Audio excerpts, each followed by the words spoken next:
বন্ধুরা রিয়েলমি আবার value for money new budget smartphone launch করেছে। এইবার এই মোবাইলটিতে লুক থেকে ডিসপ্লে, ব্যাটারি, ক্যামেরা, প্রসেসর সব দিক থেকেই বেস্ট পারফরমেন্স রয়েছে। মোবাইলটির নাম রিয়েলমি নার্জো 60 প্রো। বন্ধুরা রিয়েলমি যতগুলি নার্জো সিরিজ লঞ্চ করেছে সব নার্জো সিরিজেই কিছু না কিছু কম দেখা দিয়েছে, বাট এইবার নার্জো 60 সিরিজের দুর্দান্ত স্পেসিফিকেশনের সাথে একটি best mid budget smartphone launch করেছে। বন্ধুরা মোবাইলটির স্পেসিফিকেশন শুনলেই বুঝতে পারবেন মোবাইলটির কি কি ফিচার্স দেওয়া হয়েছে। প্রথমেই মোবাইলটির লুক নিয়ে বলি। এই মোবাইলটিতে curve 3D punch hole display রয়েছে, যেটি চিন ও বেজেলস খুবই কম, যার ফলে ডিভাইসটি প্রিমিয়াম লুক দেখায়। আর মোবাইলটির ব্যাক প্যানেল লেদার ফিনিশ দিয়ে তৈরি করা হয়েছে। কোম্পানি এই ফোনটির ডিজাইনের নাম দিয়েছে মার্সন হরাইজন, সেম রিয়েলমি 11 প্রো মোবাইলটির মতো। একই সাথে ডিভাইসটি পাতলাও দেওয়া হয়েছে, 8.2 mm থিকনেস, যেটির কারণে ইন হ্যান্ড ফিল্ড দারুণ লাগে। এই ফোনটিতে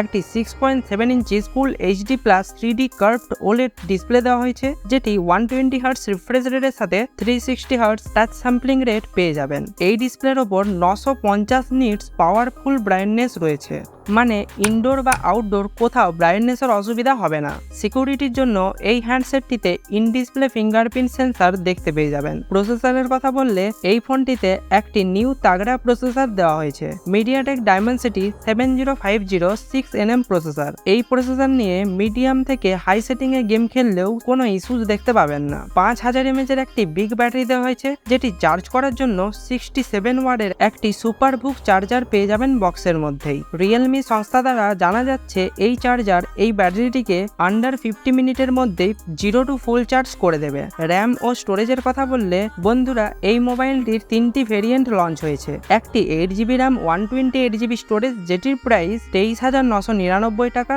ও 12GB র্যাম 256GB স্টোরেজ, যেটির প্রাইস 26,999 টাকা। আর একটি 12GB র্যাম 1TB স্টোরেজ, যেটির প্রাইস 29,999 টাকা। হ্যাঁ বন্ধুরা, 1TB স্টোরেজ রয়েছে। 1000GB, মানে মোবাইলটির ভেতরে জায়গার অভাব হবে না। বন্ধুরা এই প্রাইসগুলি সব ইন্ডিয়ান প্রাইস। আর আপনি যদি বাংলাদেশ থেকে এই ভিডিওটি দেখে থাকেন তাহলে বাংলাদেশে এই মোবাইলটির স্টার্টিং প্রাইস 30-35 হাজার টাকার মধ্যেই আসতে চলেছে। এবার ফাইনালি ক্যামেরার কথা বললে পেছনে দেখলে মনে হবে 3টি ক্যামেরা দেওয়া হয়েছে, বাট তা নয়। এই মোবাইলটিতে 2টি রেয়ার ক্যামেরা দেওয়া হয়েছে। প্রাইমারি ক্যামেরা 100 মেগাপিক্সেল, যেটি ওয়াইস ক্যামেরার সাথে থাকছে, and second camera 2 megapixel depth camera দেওয়া হয়েছে। আর ফ্রন্ট ক্যামেরা 16 মেগাপিক্সেল। ক্যামেরার কোয়ালিটি ভালোই দেখতে পেয়ে যাবেন।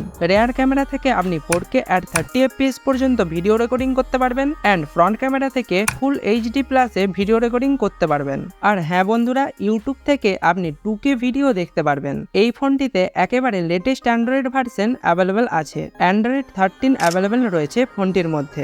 আন্তত স্কোরও ভালোই দেওয়া হয়েছে, 5,70,000 মতো আন্তত স্কোর রয়েছে। তো বন্ধুরা আপনি যদি 25-30 হাজার টাকার মধ্যে একটি মোবাইল চান তাহলে এই ফোনটি আপনি অবশ্যই বাই করতে পারেন, কারণ এই দামের মধ্যে ভালো স্পেসিফিকেশনের সাথে 1TB স্টোরেজও পেয়ে যাবেন। আর হ্যাঁ বন্ধুরা, ভিডিওটি যদি আপনার ভালো লেগে থাকে তাহলে ভিডিওটিতে একটি লাইক ও চ্যানেলটিতে একটি সাবস্ক্রাইব করে দেবেন।